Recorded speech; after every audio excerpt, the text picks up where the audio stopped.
ça, c'était la première partie. Alors, la seconde, nous allons consacrer ça au marché du transfert. Ce que vous appelez communément, dans votre propre jargon à vous, hein, l'esclavage moderne du football, c'est ça? L'esclavage moderne du football. Oui. Vous vous considérez victime de cet esclavage. Pourquoi, Moulay? Moi, j'ai été victime de cet esclavage parce que je suis un joueur qui est africain, d'origine sénégalaise. Et quand je suis arrivé au Portugal, j'avais 16 ans. On m'a fait signer un contrat de 3 ans professionnel. Vous avez signé pro très jeune donc? Et j'ai signé pro très jeune. Même les entraînements physiques, c'est moi qui étais devant à mon âge. Alors que j'étais avec des pros qui étaient là depuis 5-6 ans. Et moi, je venais d'arriver avec les pros pour la première fois.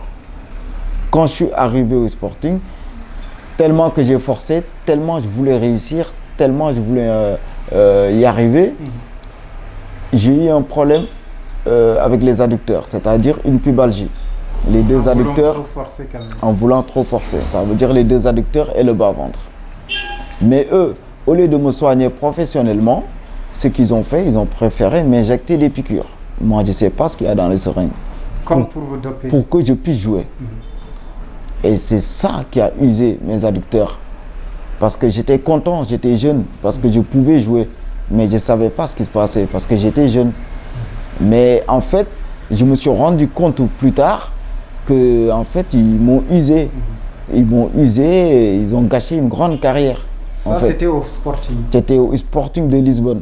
C'est donc au Sporting, au Portugal précisément, que tout le calvaire a commencé? Où tout le calvaire a commencé.